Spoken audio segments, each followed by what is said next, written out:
Imagine une pièce totalement isolée du monde. Pas de bruit, pas de vibration, pas même le léger souffle de l'air. Rien. Juste toi. Et un silence si profond qu'il devient presque agressif. Au bout de quelques secondes, tu entends ton cœur battre. Au bout de quelques minutes, tu entends ton sang circuler dans tes oreilles. Et si tu restes trop longtemps, tu commences à halluciner. Pourquoi? Pourquoi notre cerveau supporte-t-il si mal le silence absolu? La réponse est beaucoup plus troublante que tu ne l'imagines. Le bruit, c'est la vie. Chaque seconde, ton cerveau filtre des milliers de signaux sonores. Les pas, le souffle, le vent, le trafic, les objets, les voix humaines. Même quand tu crois être dans le calme, il y a toujours un fond sonore permanent. Alors quand ce bruit disparaît complètement, quelque chose d'étrange se produit. Ton cerveau se retrouve privé d'un de ses repères essentiels et il panique. Le silence total n'existe pratiquement pas dans la nature. Sur Terre, il y a toujours un bruit de fond. Le vent, les animaux, l'eau, les arbres et même toi. Le cerveau humain a évolué dans cet environnement sonore constant. Il n'a jamais été conçu pour entendre rien. Donc, quand un silence complet se présente, il l'interprète comme une anomalie, un signal potentiellement dangereux. Il se met immédiatement en état d'alerte, comme si quelque chose de grave se préparait. Et c'est là que le phénomène commence. Quand il n'y a plus aucun bruit, ton cerveau invente des sons. Il comble le vide.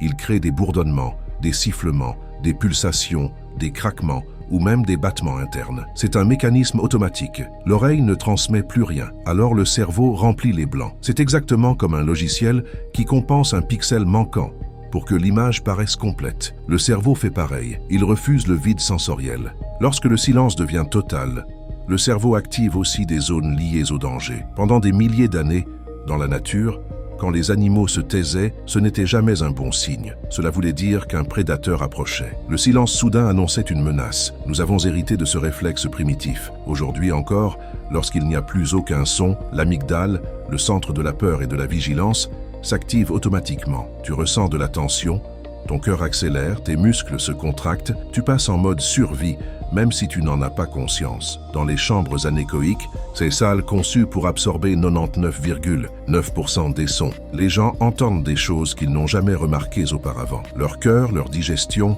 leurs articulations, leurs tendons et parfois même le mouvement de leurs yeux. Ces bruits ont toujours existé, mais ton cerveau les ignore normalement. Il les considère comme sans importance. Mais quand il n'a plus rien d'autre à analyser, il s'y accroche. Et cela devient vite oppressant. Le silence affecte aussi ton sens de l'équilibre. Le cerveau utilise le son pour percevoir l'espace autour de toi, même sans regarder. Quand un son rebondit sur les murs, ton cerveau calcule leur distance. Quand il n'y a plus aucune résonance, il perd un repère essentiel. C'est pour ça que, dans un silence absolu, certaines personnes ressentent des vertiges, des nausées ou une sensation étrange de flottement. C'est comme si l'environnement disparaissait. Mais le phénomène le plus surprenant apparaît après plusieurs minutes de silence extrême, les hallucinations. Certaines personnes entendent des voix, d'autres des mélodies, d'autres croient entendre des pas ou des chuchotements. Ce ne sont pas des signes de folie, c'est juste un cerveau privé de stimulation qui s'auto-alimente, exactement comme lorsqu'un marin perdu en mer commence à voir des mirages. Quand il manque de données sensorielles,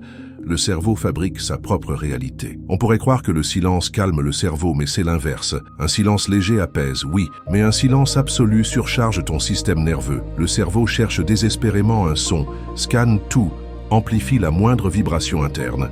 Il tourne à plein régime, il ne se repose pas, il s'épuise. C'est pour ça que beaucoup de gens dorment mieux avec un ventilateur, une pluie douce en fond sonore, un bruit blanc ou une musique calme. Le bruit régulier rassure le cerveau. Il indique que tout va bien. Le silence total, lui, sonne comme une anomalie. Le cerveau n'aime pas le vide.